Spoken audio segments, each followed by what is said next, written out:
Di tahun integritas ini, kita perlu belajar untuk memiliki kemurnian atau kesucian hati. Di dalam Mazmur 24 ayat 4, salah satu pengertian integritas adalah bersih tangan dan murni hati, yang artinya tidak adanya motivasi yang salah di dalam orang tersebut, alias bersih. Dan jika kita ingin belajar tentang kemurnian atau kesucian hati, kita harus belajar dari ahlinya, yaitu Tuhan Yesus, the man of integrity. Ada ungkapan yang mengatakan, jika kita ingin belajar, belajarlah dari ahlinya. Artinya, kita harus totalitas dalam belajar dan belajar dari mereka yang tidak hanya menguasai teori, tetapi juga telah mempraktekkan dan menghidupi yang diajarkannya. Sehingga dapat dikatakan bahwa Yesus adalah guru agung dan teladan kita dalam hal kesucian hati. Mari kita belajar bersama beberapa teladan dari kehidupan Yesus mengenai kesucian hati. Yang pertama, Yesus tidak memiliki motivasi yang salah. Di dalam Matius 4 ayat 1-11, Yesus membuktikan dirinya bukan melalui kehebatan pelayanan, tetapi dari ketaatan, firman, dan perintah Tuhan saja.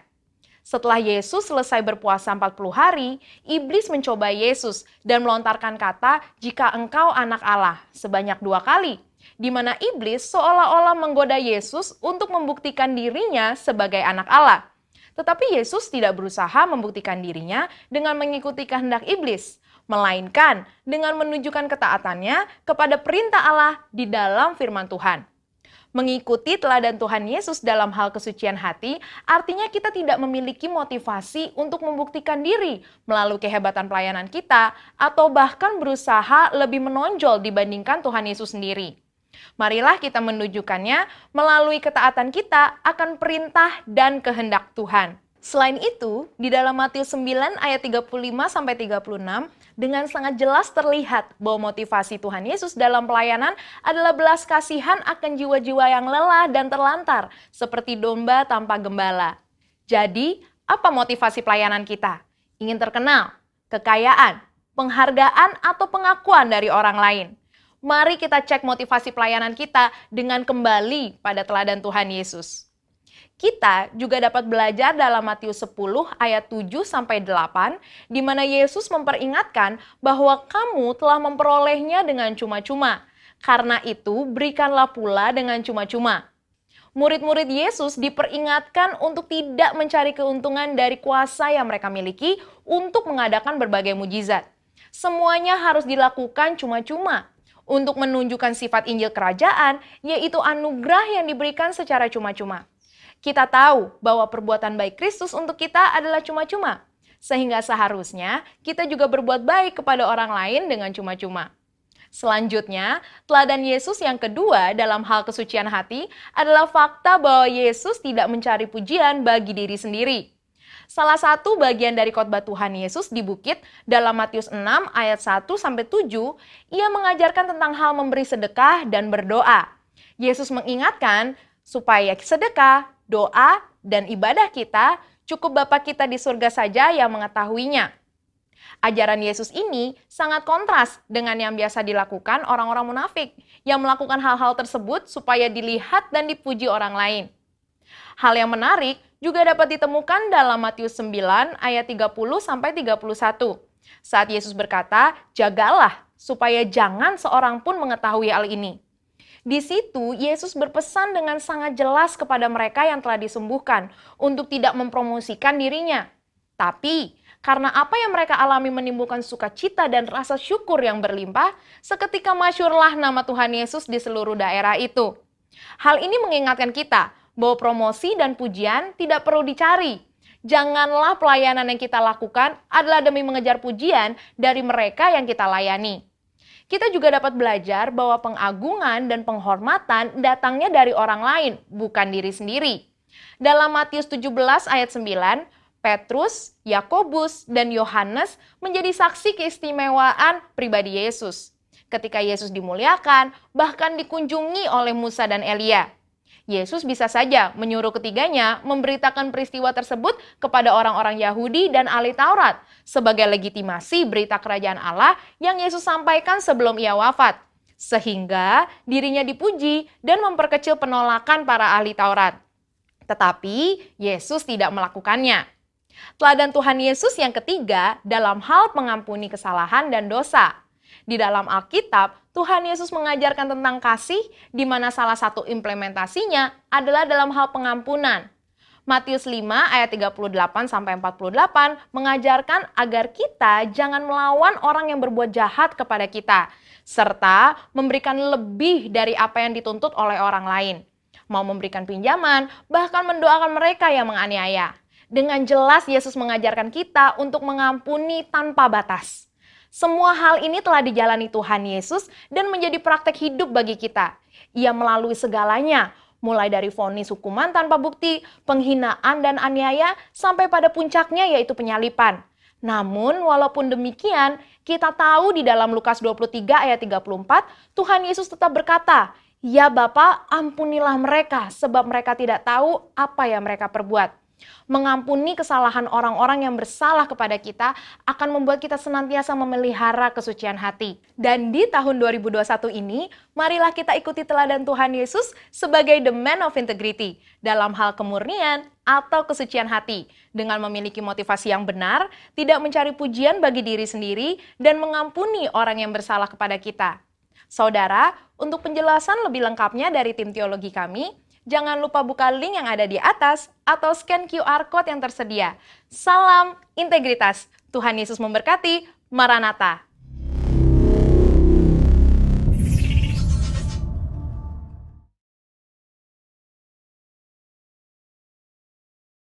Shalom jemaat yang dikasihi Tuhan dimanapun Anda berada saat ini. Puji nama Tuhan, kita berjumpa kembali dalam ibadah online GBI Dharma Wangsa Square. Dan saya percaya sukacita yang dari Tuhan terus melimpah atas kita, saudara. Dan karena sukacita yang dari Tuhan adalah kekuatan bagi kita. Dan sebelum kita memulai segala sesuatunya, saudara, mari kita buka hati kita siapkan hati kita. Kita mau berdoa sebelum kita masuk dalam hadirat Tuhan. Bapa, terima kasih Tuhan. Kami yakin Engkau ada di sini ya Tuhan. Di sini di hidup kami. Dan kami percaya Tuhan kehadiran-Mu dalam hidup kami ya Tuhan. Tuhan itu mampu mengubah segala sesuatunya menjadi baru, menjadi indah ya Tuhan, pada waktu-Mu ya Tuhan Yesus. Terima kasih kalau hari ini, saat ini di waktu-Mu, kami boleh beribadah Tuhan. Kami percaya ada sesuatu yang luar biasa yang ingin Kau nyatakan bagi kami ya Tuhan. Agar kami mengalami ya Tuhan perubahan hidup, agar kami mengalami terobosan hari ini. Kami percaya dalam hadirat-Mu ketika kami mendengar firman-Mu ya Tuhan. Oh Tuhan, hati kami yang siap ini ya Tuhan. Hati kami yang siap ini, kami siap mengalami kuasa-Mu, mujizat-Mu, bahkan pemulihan yang daripada-Mu ya Tuhan. Kami siap alami hari ini. Terima kasih Tuhan Yesus, terima kasih Bapa. Terima kasih Tuhan, terima kasih. Hati kami siap ya Tuhan. Hanya di dalam nama Tuhan Yesus Kristus, haleluya. Amin. Ya saudara, sebelum kita mulai ibadah kita akan sama-sama memperkatakan Pentakosta ketiga. 1. Pentakosta ketiga adalah pencurahan Roh Kudus yang dahsyat di zaman now, melebihi yang terjadi di Azusa Street. Kedua, Pentakosta ketiga akan mengakibatkan penuaian jiwa yang terbesar dan yang terakhir sebelum Tuhan Yesus datang kembali. Ketiga, Pentakosta ketiga akan mengakibatkan generasi Yeremia, yaitu anak-anak muda yang dipenuhi Roh Kudus, cinta mati-matian kepada Tuhan Yesus, tidak kompromi terhadap dosa, dan akan bergerak untuk memenangkan jiwa.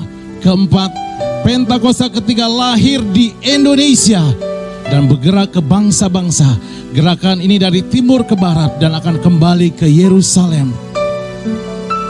Kelima, Pentakosta ketiga akan memberikan kuasa untuk menyelesaikan amanat agung, dan setelah itu Tuhan Yesus datang kembali. Amin. Kita siapkan hati kita, saudara. Terima kasih Tuhan, bahwa kami terus mengalami Engkau hari ini, Tuhan Yesus. Engkaulah kekuatan kami, Engkaulah kesukaan kami, Engkaulah kecintaan kami ya Tuhan.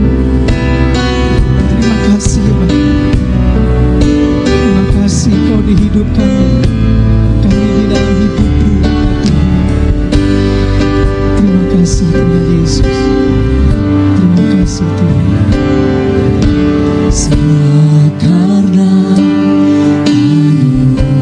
anugerah-Mu hari ini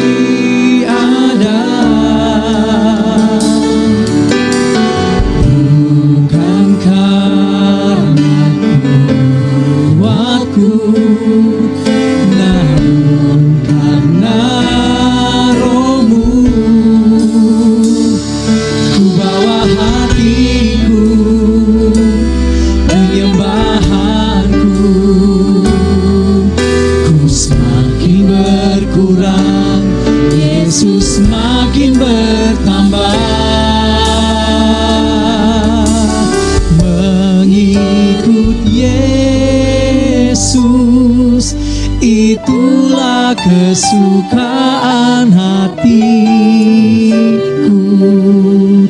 Ku lepas semua hakku untuk mengenal kehendak-Nya di hidupku. Mengiring Yesus, itulah kekuatan hidupku. Ku yakin anugerah-Nya mampu jadikanku hamba yang berkenan selalu.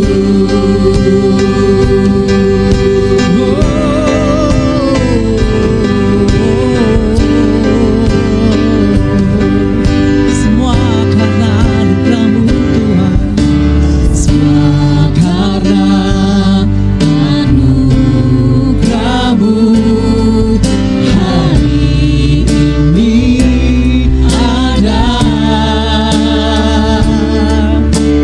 Bukan karena kuatku, namun karena Roh-Mu.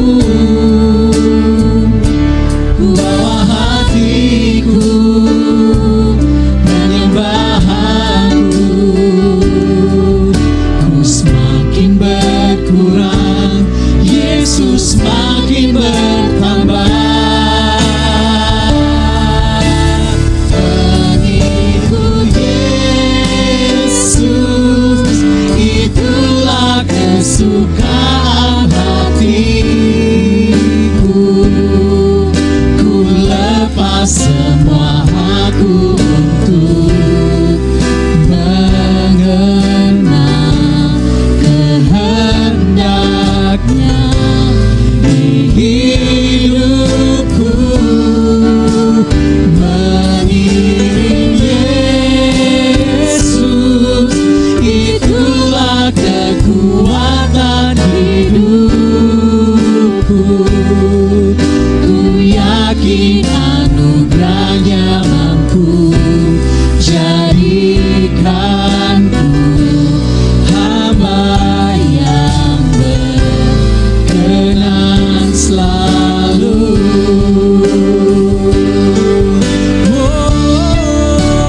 Mengikut Yesus, itulah kesukaan hatiku.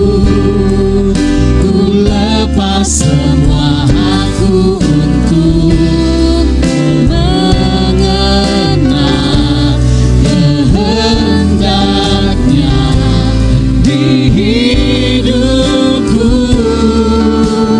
Mengiring Yesus, itulah kekuatan hidupku.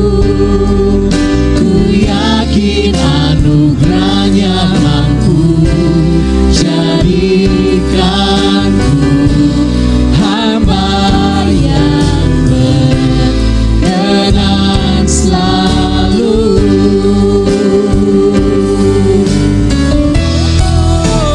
Mengikut Yesus, itulah kesukaan hatiku. Ku lepas semua hakku untuk mengenal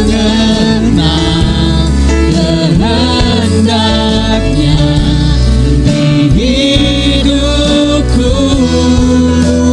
Mengiring Yesus, itulah kekuatan hidupku.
Mari jemaat Tuhan yang sudah dibaptis Roh Kudus di rumah dimanapun kita berada, mari berbahasa roh saudara.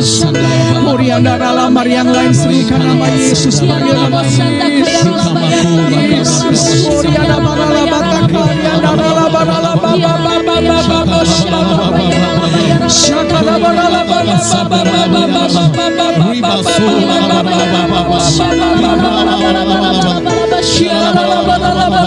Sekalipun harus melepaskan hak mengikutimu Tuhan,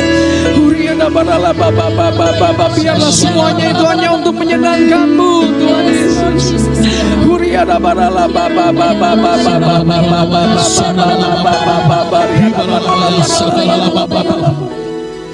Mengikut Yesus itulah kesukaan hatiku. Ku lepas semua hakku untuk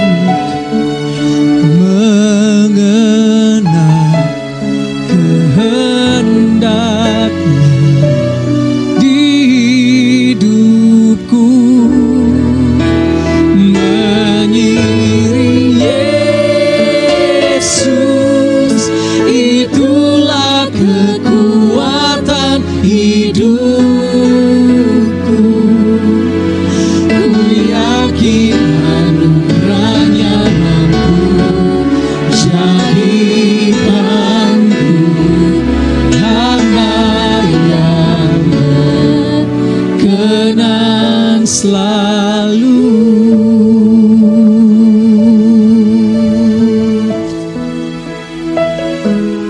Ku tahu hidupku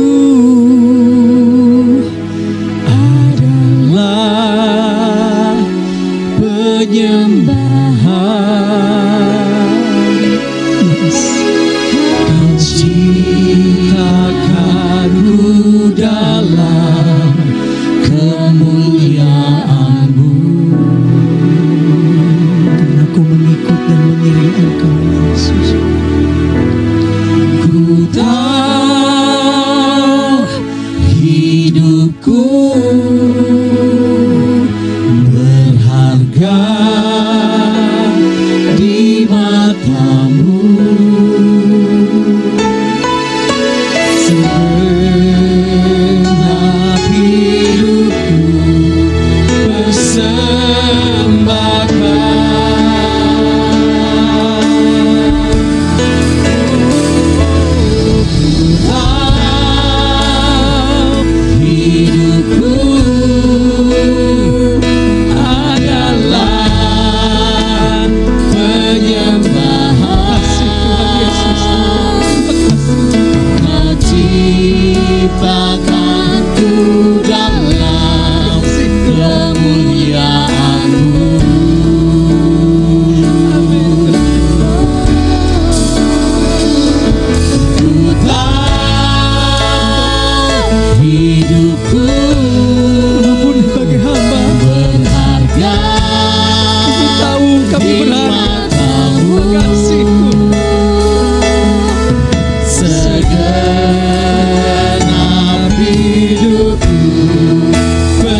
hidupku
percaya ketika kami menyerahkan segala sesuatunya kepadamu sebagai persembahan yang hidup, kami percaya Engkau bertahta dalam hati kami. Engkau Allah yang maha besar, lebih besar dari segala yang ada di bumi ini. Engkau ada di dalam kami, kami ada di dalam Engkau, dan kami bangga menjadi milik kepunyaanmu Tuhan. Kami sorakan haleluya, haleluya, haleluya, haleluya. Karena Dia Allah yang besar, saudara, dan Dia nggak ingin ada yang lain dalam hidup kita selain hanya Dia, Yesus Kristus Tuhan. Yang percaya katakan amin. Amin. Berikan sorak-sorai haleluya, haleluya. Yes. Kami mau bilang nggak ada yang lain selain Engkau Tuhan dalam hidup kami. Maha besar namamu Yesus. Yes. Tuhan Raja Maha Besar. Yes. Amin. Mari datang menyembah Dia. Katakan Tuhan. Tuhan Raja Maha Besar. Yes. Semua. Mari datang menyembah Dia. Amin. Dia pencipta. Dia pencipta dunia ini dan membentuk gunung-gunung. Kehadirannya datanglah, nyanyi bersyukur padanya. Dengan bersuka bernyanyilah, ya batu keselamatan pujinya. Tuhan Raja Maha Besar. Yes. Haleluya. Katakan. Tuhan Raja Maha Besar. Mari datang menyembah Dia.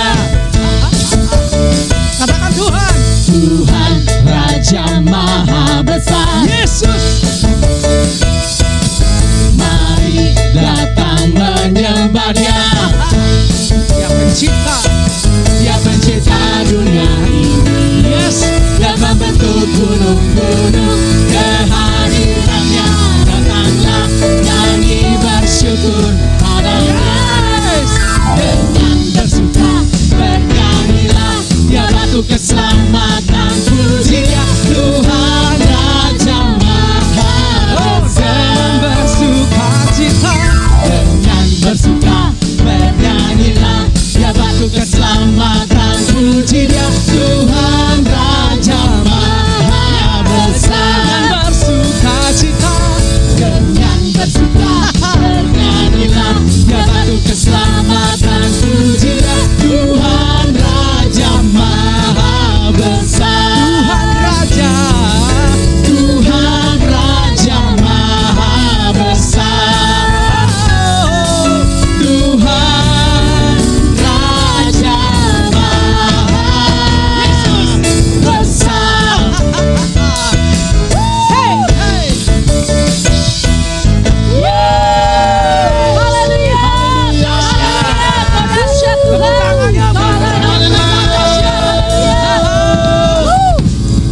Terima kasih Tuhan. Engkau hadir di sini dan Engkau besar. Terima kasih Tuhan. Engkaulah segalanya bagi kami. Alasan kami hidup. Engkaulah sumber kekuatan kami karena Engkaulah sukacita kami ya Tuhan. Terima kasih Bapa di surga. Terima kasih. Terima kasih Tuhan Yesus. Terima kasih Tuhan. Terima kasih Tuhan Yesus. Haleluya. Yesus pegang erat tanganku, ku tak dapat hidup di luar kasih. Bapa, jangan tinggalkan aku, Engkau alasan selama ku hidup.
Tuhan saudara.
Yesus pegang erat tanganku, ku tak dapat hidup di luar kasih-Mu.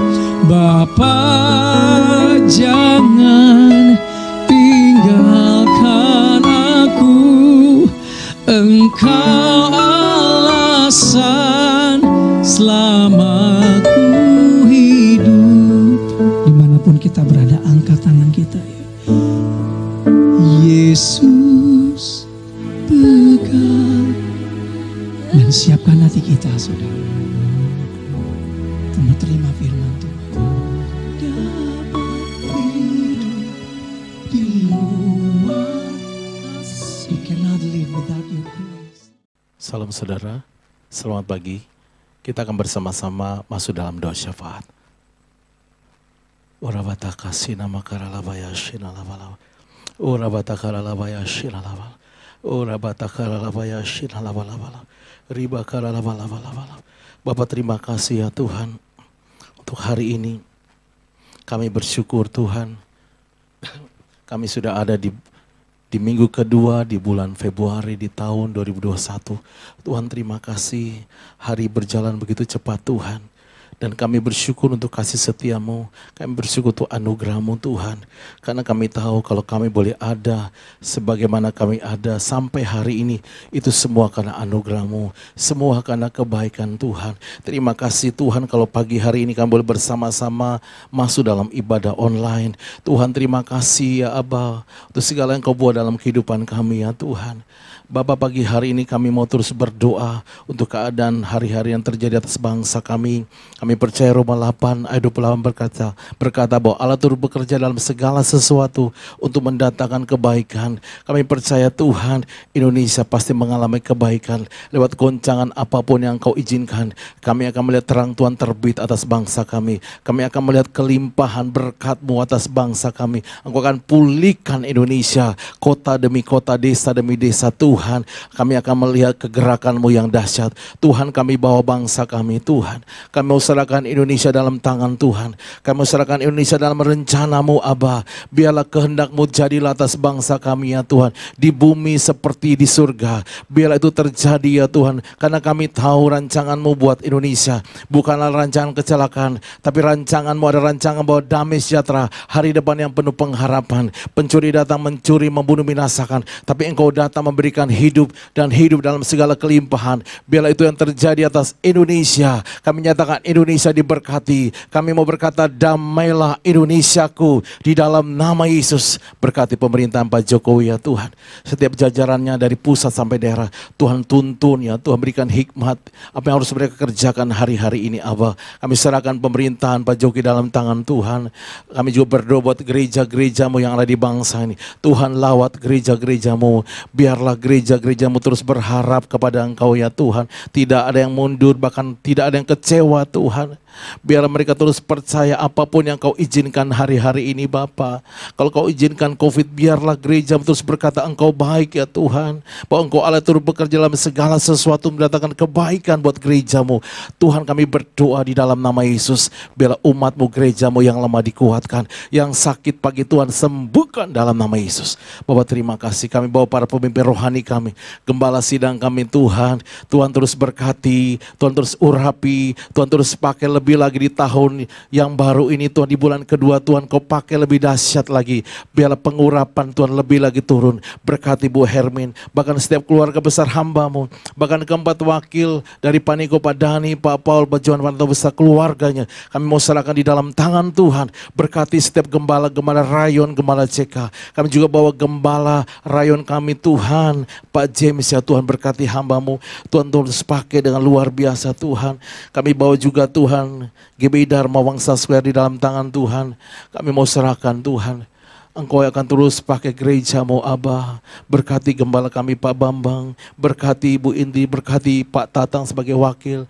Tuhan Bu Ika, setiap pengerja sampai jemaat Tuhan. Bahkan setiap umat-umat-Mu yang melihat tontonan ini Tuhan, Engkau lawat ya Tuhan. Bahkan firman-Mu yang akan disampaikan oleh hamba-Mu Tuhan, Pak Ruben Adi Abraham pagi hari ini Tuhan. Kami percaya kebenaran-Mu tidak akan kembali dengan sia-sia. Tuhan, kami percaya pengurapan Tuhan turun atas hamba-Mu Bapa. Kami percaya firman-Mu yang dilepaskan pagi hari tidak akan kembali dengan sia-sia. Firman-Mu akan mengubah setiap kami. Firman-Mu akan jatuh di setiap hati yang subur. Berkati ya Tuhan setiap kami yang melihat setiap kebenaran yang disampaikan pagi hari ini. Bapak terima kasih ya Tuhan, Engkau dahsyat, Engkau luar biasa. Kami serahkan kehidupan kami dalam tangan Tuhan. Kami kembalikan segala pujian, hormat, syukur kami bagi Tuhan. Dan di dalam nama Yesus kita sudah berdoa, sama-sama katakan amin. Shalom Jemaat GBI Dharma Wangsa yang saya kasihi di dalam Tuhan Yesus Kristus. Senang sekali saya Pendeta Ruben Adi Abraham bisa menjumpai Anda di dalam ibadah online ini. Saya tentu berterima kasih kepada Bapak Pendeta Bambang Rianto yang telah memberikan kesempatan untuk saya bisa menyampaikan firman. Hari ini saya akan menyampaikan firman dengan judul Hidup Menurut Maunya Tuhan. Saudara dikasih Tuhan, tentu dalam kehidupan ini kita memiliki banyak kemauan, keinginan atau kehendak. Dan kita berharap bahkan berdoa supaya Tuhan mengabulkan doa kita. Mungkin ada yang berdoa supaya pandemi COVID-19 ini segera berlalu. Mungkin ada yang berdoa dan berharap supaya ekonomi dan keuangan kita makin lebih bagus. Ada yang berdoa bahkan mungkin untuk rumah baru, mobil baru dan sebagainya.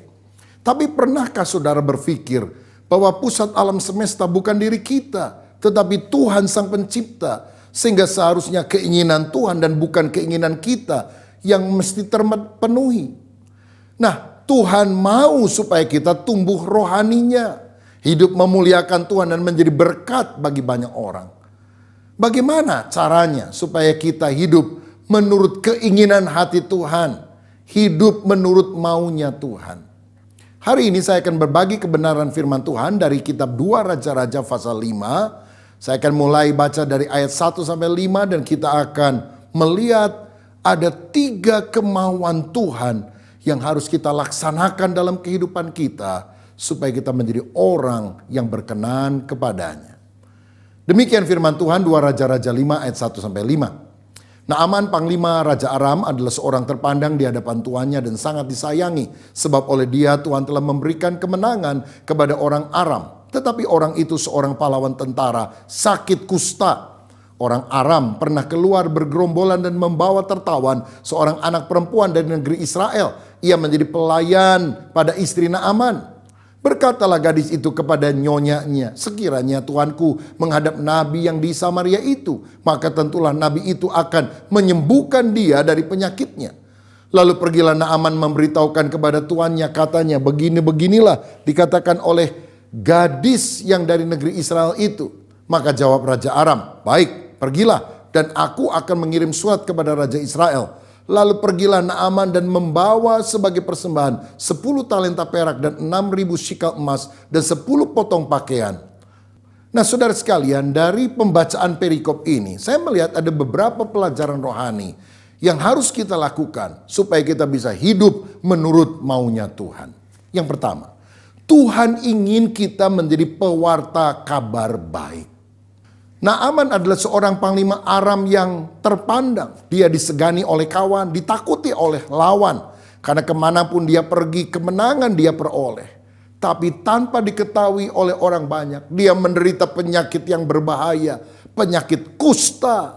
Penyakit yang tidak ada obatnya pada waktu itu. bahkan oleh sebagian orang dipandang sebagai penyakit karena kutuk daripada Tuhan. Ini menunjukkan orang luarnya mungkin hebat, kaya, berpangkat. Tetapi siapa yang tahu apa yang ada di dalam hati? Seringkali ada kegelisahan, apalagi orang itu kalau belum kenal Tuhan. Mereka membutuhkan jawaban, membutuhkan suatu pemenuhan di dalam jiwanya. Luarnya hebat, tapi dalamnya ada masalah. Dan mereka perlu Tuhan. Karenanya penting sekali kita menjadi pemberita kabar baik. Membawa harapan, membawa kabar keselamatan bagi orang yang belum mengenal Tuhan. Saudara sekalian, ketika Naaman sedang mengalami masalah, berita baik itu disampaikan oleh pelayan wanita dari istri Naaman. Dia seorang budak Ibrani yang ditawan dari Israel. Tetapi dia memiliki sebuah berita yang sangat berharga. Yang akhirnya Naaman, bahkan Raja Aram mendengar dan menyetujui usulan seorang budak perempuan. Kalau engkau pergi dan ketemu dengan Nabi Elisa yang di Samaria itu, Tuhan bisa menyembuhkan penyakitmu. Saudara, betapa indahnya kalau orang punya masalah, dia tidak datang ke paranormal, tapi dia datang kepada seorang Kristen, seorang anak Tuhan yang berani bersaksi bahwa kita punya Yesus, kita punya Allah yang hidup dan yang benar, yang bisa menolong apapun pergumulan kita. Karena itu jadilah orang yang punya hobi mengabarkan kabar baik, kabar Injil kepada orang lain. Ada orang yang hobinya juga menyebarkan berita hoax kepada orang-orang lain. Ini satu tindakan yang tidak terpuji tentunya. Mari kita beritakan Injil. Saudaraku, hari-hari ini ada banyak orang takut mati kena COVID. Banyak orang yang takut karena perekonomiannya menjadi goncang. Dan bukankah kita perlu membawa kabar baik kepada teman-teman kita bahwa ada Yesus yang bisa memberikan hidup yang kekal bagi setiap orang yang percaya. Sekian tahun yang lampau saya pernah diundang untuk melayani sebuah retreat di Pulau Samosir di Danau Toba, Sumatera Utara. Dan kemudian pada waktu senggang saya naik kapal atau perahu dengan istri saya mengunjungi beberapa tempat di sekitar Danau Toba itu. Dan saya melihat ke satu daerah di mana ada banyak batu-batu besar berjajar. Dan saya diberitahu bahwa itu adalah tempat di mana dulu para raja-raja Batak suka rapat atau bersidang. Lalu kemudian saya tertarik kepada sebuah batu besar yang rata atasnya. Dan katanya ini adalah tempat untuk membunuh orang jahat yang kemudian setelah dibunuh, dagingnya itu dicincang, dibagi-bagikan kepada orang yang hadir dan darahnya diminum. Karena mereka percaya bahwa kekuatan spiritual mereka akan bertambah kalau mereka makan daging dan minum darah orang tersebut. Ngeri sekali. Lalu saya tanya sama orang itu, kalau sekarang masih ada yang begitu enggak? Nah jangan-jangan kita di sini dimakan orang kan begitu saudara. Dia bilang, oh tidak Pak, tenang saja. Lalu saya tanya, kenapa ini berakhir? Apakah dilarang oleh pemerintah Hindia Belanda pada waktu itu? Oh bukan. Ada seorang penginjil dari Jerman yang bernama Nomensen memberitakan Injil kepada orang-orang Batak yang ada di Sumatera dan juga di daerah sana. Sehingga adat kebiasaan lama yang sangat mengerikan itu berubah karena berita Injil sanggup mengubah kehidupan mereka. Di sini saya melihat bahwa Injil sanggup mengubah kehidupan orang. Orang yang suka makan orang lain, kanibal pun bisa berubah oleh karena Injil Yesus. Betapa kuasa yang kita akan sampaikan kepada mereka yang mendengar berita Injil dari Alkitab. Saudaraku, keluarga kami dulu bukan keluarga Kristen. Orang pertama yang bertobat percaya kepada Yesus adalah ibu dari nenek saya. Saya panggil Makco. Dia tinggal di pedalaman Kalimantan Tengah pada waktu itu. Ada misionaris datang memberitakan Injil, membuat sebuah gereja kecil dan dia ikut. Suaminya tidak suka, suaminya marah-marah. Anak-anaknya juga tidak setuju oma tua ini ke gereja. Tapi dia tetap rajin ke gereja, menceritakan kisah-kisah Alkitab kepada keluarga. Orang kedua di keluarga kami yang bertobat adalah ayah saya. Dan sejak itu satu demi satu anggota keluarga kami semua mengenal Yesus dan diselamatkan, bahkan dibaptis. Sekarang ini mungkin kira-kira ada 150 anggota keluarga dan famili-famili yang sudah menerima Yesus sebagai Tuhan dan Juru Selamat. Tetapi kami tidak bisa berbangga hati karena yang Tuhan pakai untuk menyelamatkan keluarga kami adalah seorang nenek tua sederhana yang buta huruf. Di makamnya ada batu nisan yang kami tulis begini, nenek yang kekasih pelopor iman Kristen dalam keluarga kami. Kalau Tuhan bisa pakai nenek sederhana, nenek tua yang buta huruf untuk memenangkan keluarga bagi Yesus, engkau lebih pintar, engkau lebih hebat, engkau lebih luar biasa. Maukah saudara memberikan hidupmu untuk dipakai memenangkan keluargamu bagi Kristus, bahkan memenangkan teman-temanmu bagi Dia? Inilah maunya Tuhan supaya saudara pada masa ini menjadi pewarta kabar baik. Yang kedua, Tuhan ingin kita memiliki sikap yang tepat untuk menerima berkat. 2 Raja-Raja pasal 5 ayat 9-14 berkata demikian. Kemudian datanglah Naaman dengan kudanya dan keretanya lalu berhenti di depan pintu rumah Elisa. Elisa menyuruh seorang suruhan kepadanya mengatakan, pergilah mandi 7 kali dalam sungai Yordan, maka tubuhmu akan pulih kembali sehingga engkau menjadi tahir. Tetapi pergilah Naaman dengan gusar sambil berkata, aku sangka bahwa setidak-tidaknya ia datang keluar dan berdiri memanggil nama Tuhan Allahnya, lalu menggerak-gerakkan tangannya di atas tempat penyakit itu dan dengan demikian menyembuhkan penyakit kustaku. Bukankah Abana dan Parpar, sungai-sungai Damsyik, lebih baik dari segala sungai di Israel? Bukankah aku dapat mandi di sana dan menjadi tahir? Kemudian berpalinglah ia dan pergi dengan panas hati. Tetapi pegawai-pegawainya datang mendekat serta berkata kepadanya, Bapak, seandainya Nabi itu menyuruh perkara yang sukar kepadamu, bukankah Bapak akan melakukannya? Apalagi sekarang ia hanya berkata kepadamu, mandilah dan engkau akan menjadi tahir. Maka turunlah ia membenamkan dirinya 7 kali dalam sungai Yordan sesuai dengan perkataan abdi Allah itu. Lalu pulihlah tubuhnya kembali seperti tubuh seorang anak dan ia menjadi tahir. Alkitab mencatat Naaman pergi ke Israel untuk menemukan kesembuhan. Dan ketika dia tiba di depan rumah Elisa, Elisa ternyata tidak mau menjumpai dia. Hanya menyuruh seorang bujangnya dan berkata, pergi aja ke sungai Yordan, nyelam 7 kali, nanti kamu akan sembuh. Marahlah Naaman, karena ini kan jenderal saudara. Tamu bukan cuma dari luar kota, dari luar negeri. Kan mestinya ada sopan santun dong. Nabi menyambut dia kek, kasih minum kek, ajak ngobrol kek. Apakah Elisa itu tidak sopan? Saya yakin Elisa seorang yang sopan. Tapi sebetulnya dia sedang dipakai Tuhan untuk menguji Naaman.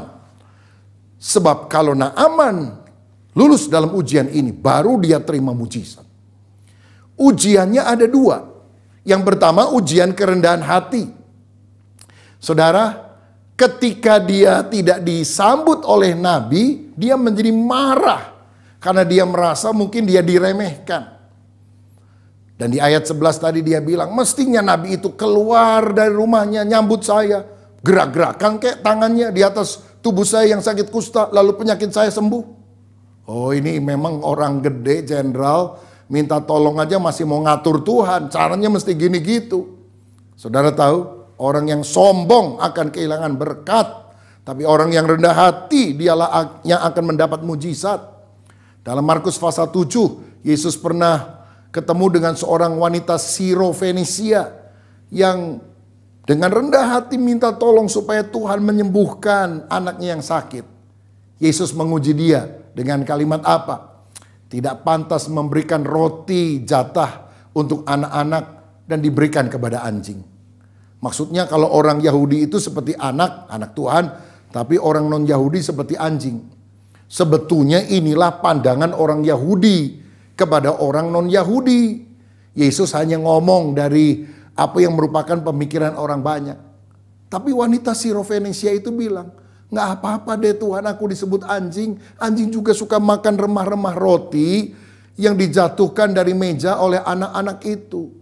Wah, langsung Yesus bilang, luar biasa ini orang. Dia rendah hati. Yesus tentu tidak merendahkan orang dan menganggapnya seperti anjing. Tapi Yesus menguji hatinya. Langsung dia bilang, pulanglah, anakmu sembuh. Dan mujizat terjadi. Yakobus 4 ayat 6 berkata, Allah menentang orang yang congkak tapi mengasihani orang yang rendah hati. Ini hampir saja Naaman tidak terima mujizat. Karena di ayat 12 tadi dia bilang, bukankah Abana dan Parpar, sungai yang ada di Damsyik, di negaranya, jauh lebih bersih daripada sungai Yordan. Sungai Yordan banyak pisang gorengnya. Ngapain saya mandi di sini? Orang gak mau kalah dan ngomong sembarangan. Dan hampir saja Naaman itu tidak disembuhkan karena tinggi hati yang dia miliki. Panas, sombong, marah. Tapi untung di ayat 13 dia punya orang-orangnya yang meredakan kegeraman. Yang bilang, udahlah Tuhan, kan cuma disuruh nyelam aja. Kalau diminta yang lebih susah, misalnya, coba kamu akan sembuh kalau kamu sudah berhasil menyikat giginya singa. Kan mesti dijalanin juga. Itu lebih berat, nanti dimakan singa, ini cuma nyelam apa susahnya. Akhirnya Naaman taat, saudara. Oh, penting sekali kita punya teman yang bukan mengompori kalau lagi kita marah. Jangan bergaul dengan para provokator, tetapi menjadi orang yang memotivasi kita untuk melakukan hal yang baik. Kalau teman kita lagi panas seperti ada api, jangan disiram pakai bensin, siram pakai air supaya lebih sejuk. Saudara, kalau kita rendah hati, Tuhan akan memberkati. Dan ujian yang kedua adalah ujian ketaatan. Ayat 14, ketika mendengar masukan daripada pegawainya, Naaman menyelamkan diri 7 kali. Dan waktu dia keluar, sembuh menerima mujizat Tuhan. Saudara, berkat datang melalui kerendahan hati dan ketaatan. Kenapa dia menyelam 7 kali? Ada yang bilang, oh 7 itu angka sempurna. Jadi kita harus taat sama Tuhan secara sempurna. Oh boleh, bagus juga penafsiran itu. Tapi menurut saya simpelnya begini. Naaman mandi 7 kali karena memang dia disuruh Tuhan nyelam 7 kali.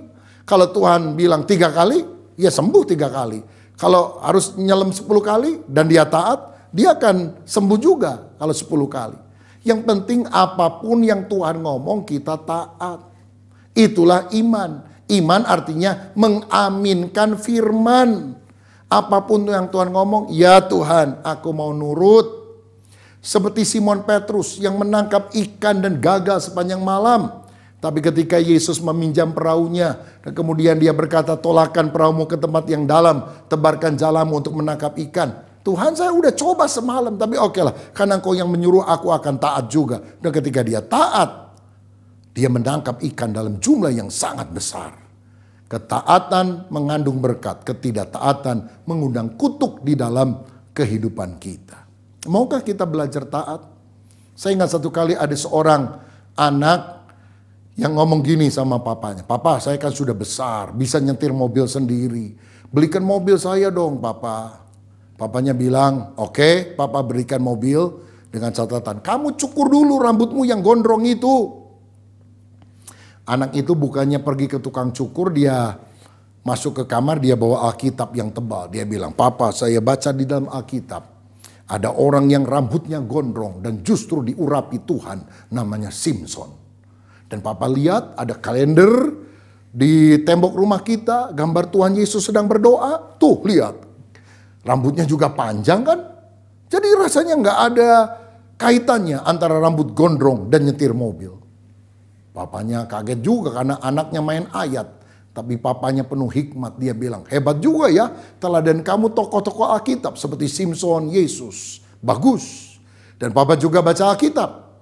Dan papa lihat Simson pergi kemana-mana jalan kaki. Yesus juga sama, paling-paling naik keledai. Jadi karena kamu nggak mau cukur rambut kamu, malah mengikuti teladan Simson dan Yesus. Jalan kaki aja, nggak usah naik mobil, saudara. Nah akhirnya anaknya tidak dapat apa-apa. Karena apa? Tidak taat. Mari kita belajar jadi orang yang rendah hati. Jadi orang yang taat. Karena itu maunya Tuhan dalam hidup kita. Maka penyakit kita, luka hati kita, kusta rohani kita, dosa-dosa kita disembuhkan, diampuni oleh Tuhan. Haleluya. Dan yang ketiga, apa maunya Tuhan dalam kehidupan kita? Saudara, yang ketiga, Tuhan ingin agar kita mengutamakan perkara rohani lebih daripada materi. Dalam 2 Raja-Raja 5 ayat 15 dan 16 dikatakan, kemudian kembalilah ia dengan seluruh pasukannya kepada abdi Allah itu. Setelah sampai, tampillah ia ke depan Elisa dan berkata, sekarang aku tahu bahwa di seluruh bumi tidak ada Allah kecuali di Israel. Karena terimalah kiranya suatu pemberian dari hambamu ini. Tetapi Elisa menjawab, demi Tuhan yang hidup, yang di hadapannya aku menjadi pelayan, sesungguhnya aku tidak akan menerima apa-apa. Dan walaupun Naaman mendesaknya supaya menerima sesuatu, ia tetap menolak. Saudara, Naaman sembuh. Lalu dengan rasa syukur, dengan sangat gembira dia memberikan persembahan harta yang sudah dia bawa dari Aram kepada Elisa. Elisa menolak. Loh, sebetulnya kalau diterima boleh atau tidak? Boleh kan saudara? Ini kan bukan sogok, bukan suap. Ini kan rasa syukur. Tetapi kenapa Tuhan menyuruh Elisa menolak persembahan itu? Karena rupanya Naaman datang dengan konsep pikiran segala sesuatu bisa dibeli dengan uang. Keluar uang, habis perkara. Karena itu Tuhan bilang melalui Elisa, tolak. Supaya dia punya konsep pikir yang benar. Karena dia adalah orang yang baru saja melihat mujizat. Saudara-saudara, dari sini kita perlu belajar bahwa materi walaupun penting, jangan sampai kita mengorbankan perkara-perkara rohani, kebenaran, kejujuran, nilai-nilai kerajaan Allah hanya karena materi. Saudara, kita perlu waspada. Apakah keuntungan uang yang ditawarkan itu benar-benar sesuatu yang halal, berkat dari Tuhan, ataukah bukan? Nah, saya teringat di dalam Kejadian pasal 14 ketika Abraham mengalahkan musuh-musuhnya yang menyerang Sodom dan membebaskan Lot. Raja Sodom terpesona melihat anak buah Abraham yang hebat-hebat yang bisa mengalahkan musuh. Dan dalam Kejadian 14 ayat 21, Raja Sodom berkata begini, berkatalah Raja Sodom itu kepada Abram, berikanlah kepadaku orang-orang itu, give me the souls, dan ambillah untukmu harta benda ini. Jadi dia mau menukar hartanya yang banyak dengan orang-orang Abraham, supaya orang-orang Abraham bisa diberikan kepada Raja Sodom. Ini Raja Sodom, raja jahat, raja najis.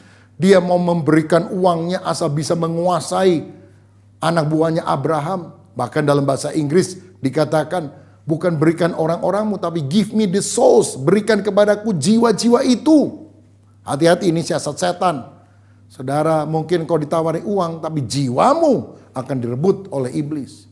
Markus 8 ayat 36 berkata, apa gunanya seorang memperoleh seluruh dunia, tetapi dia kehilangan nyawanya. Hati-hati dengan uang di depan mata, jangan langsung dianggap berkat Tuhan. Uang yang tidak halal jangan dimakan. Barang curian, barang selundupan, walaupun harganya lebih murah, jangan diambil. Kalau engkau makan, jiwamu tercekik. Engkau akan seperti Lot yang tinggal di Sodom, yang akhirnya kehilangan segala-galanya. Dan apa berkat yang Tuhan janjikan kepada orang yang berani menolak keuntungan yang ternyata bukan berasal dari Tuhan? Langsung Kejadian 15 ayat 1 Tuhan langsung ngomong. Kemudian datanglah firman Tuhan kepada Abram dalam satu penglihatan. Janganlah takut Abram, akulah perisaimu, upahmu akan sangat besar. Oh haleluya. Orang yang berani menolak keuntungan atau harta yang bukan berasal dari Tuhan, Tuhan sendiri akan bilang kepada saudara, upahmu akan sangat besar. Pada masa pandemi ini, ketika krisis ekonomi juga sedang terjadi, tetap hidup menurut kehendak Tuhan. Dan Tuhan berjanji, upahmu akan sangat besar. Elisa menolak uang dari Naaman. Melihat itu yang jengkel hambanya Gehazi. Aduh, kalau dia nggak mau duit, kasih dong kepada saya. Kenapa kok ditolak? Maka Gehazi kemudian mengejar Naaman ketika Naaman pergi. Dan di ayat 22 dia berbohong. Tuanku, ada 2 nabi muda yang turun dari gunung. Jadi saya disuruh oleh Elisa, minta itu yang tadi kamu mau kasih. Naaman bilang, ini ambil aja, dari tadi juga aku mau kasih. Aduh saudara, ini Gehazi mencatut nama pimpinannya untuk keuntungan pribadi. Zaman sekarang juga kadang-kadang ada orang yang suka pakai nama orang lain, bahkan pakai nama hamba Tuhan. Kata Pak Pendeta begini, padahal pendeta nggak tahu menahu soal itu. Hati-hati saudara, jangan sampai seperti Gehazi. Lalu ayat 25, Elisa tanya kepada Gehazi yang sudah dapat harta benda daripada Naaman, dari mana kamu tadi? Enggak kemana-mana, saya dari tadi juga ada di sini. Bohong lagi tuh Gehazi. Tetapi Elisa berkata, bukankah aku tahu ketika Naaman turun dari keretanya dan memberikan kepadamu harta benda, sehingga sekarang kamu jadi kaya, bisa beli ladang, bisa beli ternak, bisa punya budak pria dan wanita. Tapi sebagai bonusnya, kustanya Naaman pun akan melekat kepadamu. Sejak itu saudara, Gehazi sakit kusta, seluruh keturunannya sakit kusta, sehingga dia diusir dari tempat tinggalnya Elisa. Sebab orang sakit kusta tidak boleh ada di rumah. Kenapa hal ini bisa terjadi? Karena dia mementingkan perkara jasmani lebih daripada perkara-perkara rohani. Bukankah seharusnya Gehazi belajar dari gurunya, yaitu Elisa? Elisa kan punya guru namanya Elia. Elia itu membuat 8 mujizat hebat sepanjang hidupnya. Ketika dia mau terangkat ke sorga, Elisa bilang, aku minta guru, berikan aku 2 bagian dari rohmu. Kalau engkau diurapi Tuhan, aku minta diurapi double porsi. Dan karena kerinduan yang sungguh-sungguh untuk menerima impartasi dari Bapa rohaninya, maka Tuhan mengabulkan. Elisa tercatat membuat 16 kali mujizat yang dicatat di dalam Alkitab. Nah mestinya Gehazi juga rindu perkara rohani. Apa yang seharusnya dia minta? Bukan minta harta milik Naaman. Tapi mestinya dia berkata, Elisa, aku lihat engkau dipakai Tuhan luar biasa, banyak mujizat.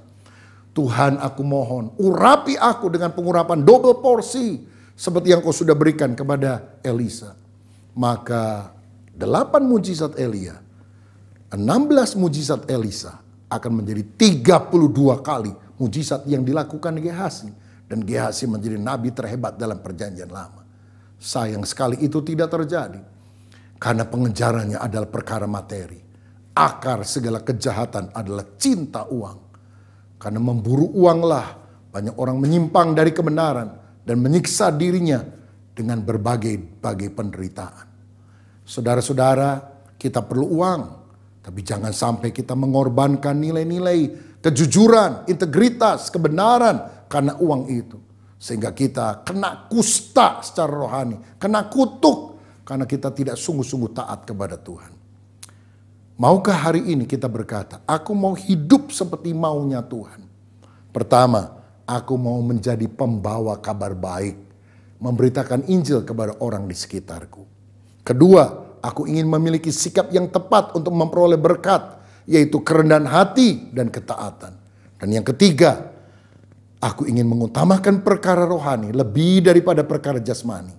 Mari kita berdoa. Bapa, terima kasih untuk kebenaran firman-Mu. Kami tahu hidup kami fokusnya bukan diri, tapi fokusnya adalah Kristus. Biarlah kami menjadi pewarta kabar baik bagi orang-orang yang belum mengenal Injil. Jadikan kami juga orang yang memiliki sikap yang berkenan kepada Tuhan, hidup dalam kerendahan hati dan ketaatan seperti yang Tuhan inginkan. Tuhan Yesus, kami juga mau menjadi orang yang sungguh-sungguh menomorsatukan perkara rohani lebih dari perkara-perkara materi.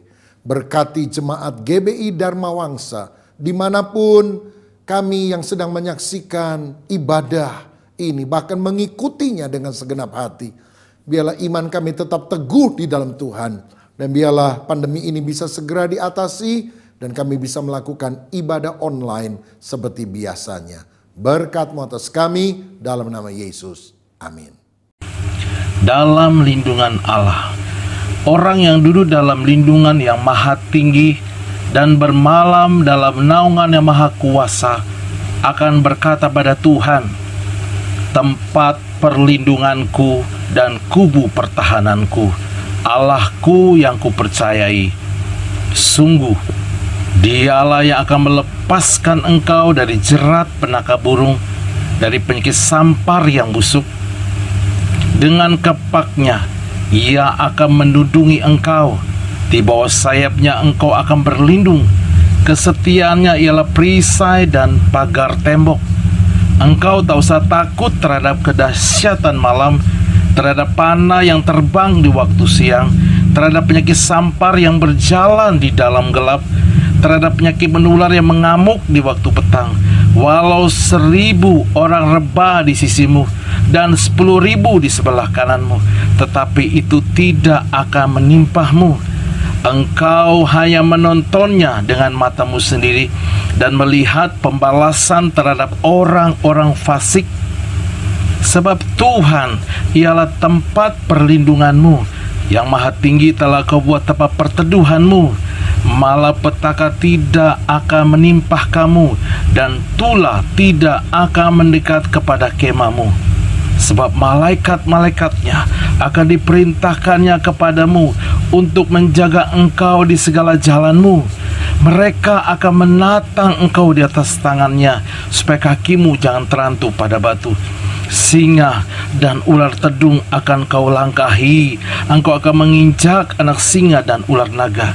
Sungguh hatinya melekat kepadaku, maka aku akan meluputkannya. Aku akan membentenginya, sebab ia mengenal namaku. Bila ia berseru kepadaku, aku akan menjawab. Aku akan menyertai dia dalam kesesakan. Aku akan meluputkannya dan memuliakannya. Dengan panjang umur akan kukenyangkan dia, dan akan kuperlihatkan kepadanya keselamatan daripadaku.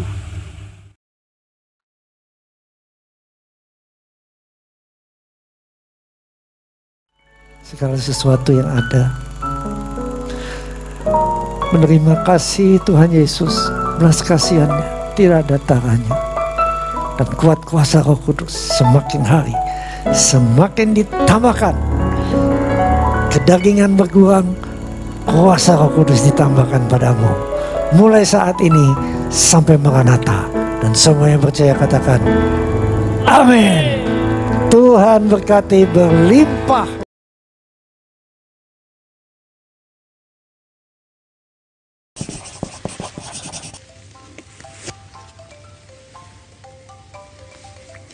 Shalom cucu-cucu Opa, apa kabar semuanya? Opa percaya Tuhan terus menyertai kamu semua. Tidak terasa sudah hampir 1 tahun sejak pandemi COVID-19 melanda dunia. Selama itu juga kita semua disembunyikan oleh Tuhan barang sesaat lamanya, agar kita semua masuk ke dalam dimensi yang baru. Dan Opa percaya kita semua sudah melihat penyertaan Roh Kudus di berbagai aspek kehidupan kita. Amin. Tahun 2021 adalah tahun integritas. Apa yang kamu perkatakan serta apa yang ada di dalam hatimu harus selaras dengan tindakanmu. Orang yang memiliki integritaslah yang akan terus maju dimanapun mereka berada, meskipun integritas membutuhkan waktu untuk dibuktikan. Makanya integritas itu salah satu elemen penting, terutama kamu yang masih muda dalam sekolah, kuliah, membangun karir, bisnis, dan networking. Orang yang berintegritas di hadapan Tuhan itu bisa menjadi dirinya sendiri, karena mereka membentuk moral, etika, perkataan, dan perbuatan yang diwujudkan dalam kehidupan sehari-hari. Sehingga orang lain bisa melihat kalau ada sesuatu yang berbeda dalam diri kamu. Nih, Opa kasih tipsnya ya, supaya kamu bisa memiliki karakter yang berintegritas. Yang pertama, baca, renungkan, dan lakukan firman Tuhan. Itu adalah langkah awal kita. Di Alkitab banyak hal-hal yang harus kamu pelajari dan perhatikan, supaya secara etika dan moral kamu bisa menang di tengah dunia yang jahat ini. Orang yang berintegritas itu pasti dicari oleh sekolah, kampus, bisnis, atau kantor. Tetapi di satu sisi, banyak juga yang akan membenci kamu. Karena sikap kamu yang kelihatannya seperti sok suci atau sok benar. Di saat kamu berbuat salah, mengakuinya, dan tidak mencari kambing hitam, puji Tuhan, kamu menunjukkan sikap yang berintegritas. Atau saat kamu tetap belajar di rumah, study from home, saat ini, Meskipun guru kamu tidak ada di hadapan kamu terus, kamu tetap belajar dan berlatih soal. Puji Tuhan, kamu sedang belajar untuk bertanggung jawab. Terus belajar dan berlatih karena integritas dilatih dalam aspek-aspek keseharian kita. Minta tuntunan Tuhan, ini yang kedua. Perjalanan hidup ke depan tidak semakin mudah.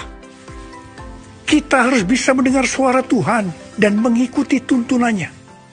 Karena tanpa Tuhan, kita tidak akan bisa apa-apa. Kita harus terus berlatih untuk bisa mendengar dan mengenal suara Tuhan. Untuk memiliki hidup yang berintegritas. Tidak bisa instan, perlu waktu, serta disiplin. Melewati banyak pengalaman dan pembelajaran sampai karakter tersebut bisa terbentuk. Yuk, di tahun ini, Opa ajak kamu memiliki hidup yang berintegritas. Teruslah berusaha sebaik-baik mungkin. Dan hasilkanlah buah yang bisa dirasakan oleh orang-orang di sekitarmu. Sehingga nama Tuhan bisa dimuliakan. Banyak orang yang semakin mengenal dan menerima Tuhan Yesus sebagai juru selamat pribadi mereka. Opa mau doa buat kamu ya. Yuk angkat tanganmu, kita doa yuk. Tuhan, kau melihat anak-anakmu sedang mengangkat tangan di hadapanmu. Kau mengasihi mereka Tuhan. Kau mengasihi anak-anakmu semua ini Tuhan. Kamu berdoa buat mereka semua. Dalam studi mereka, dalam pekerjaan, dalam pelayanan. Berkati melimpah. Berkat-Mu melimpah buat mereka ya Tuhan. Ya Tuhan, penuhi mereka dengan roh-Mu. Tuntun mereka ya Tuhan, tuntun mereka. Dan kamu berdoa, biar apa saja yang diperbuatnya berhasil. Dan mereka menjadi orang yang berintegritas. Tuhan, terima kasih buat kebaikan Tuhan. Berkat-Mu melimpah buat anak-anak-Mu ini Tuhan. Ini adalah cucu-cucu hamba-Mu. Dalam nama Yesus. Amin. Dah ya, ketemu lain kali. Kamu diberkati oleh Tuhan Yesus berlimpah, limpah, limpah, limpah. Amin.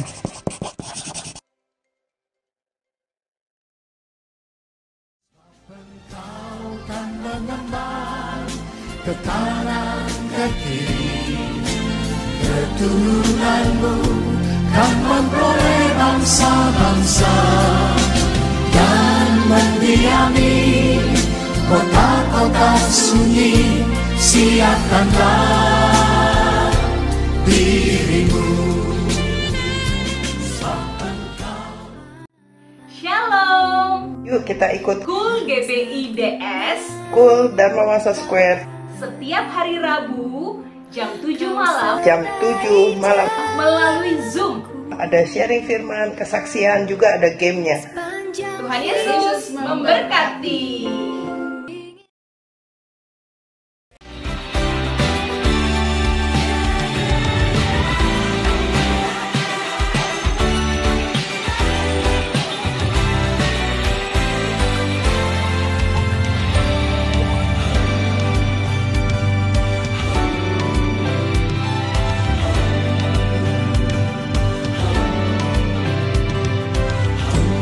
Kuatkan dan teguhkan hatimu.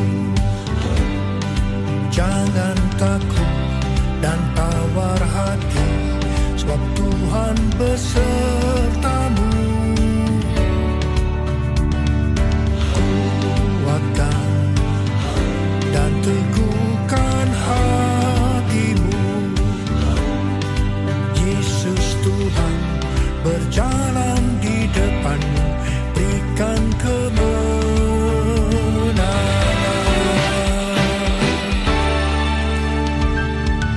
Yesus, hanya Kau Yesus, perlindunganku, menara kekuatanku.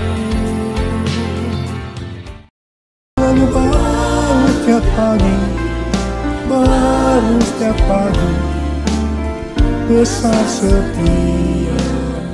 Yang pertama, sesuai dengan Mazmur 118 ayat 8, yang merupakan ayat tengah dari Alkitab yang berkata, lebih baik berlindung pada Tuhan daripada percaya kepada manusia. keadaan kita akan lebih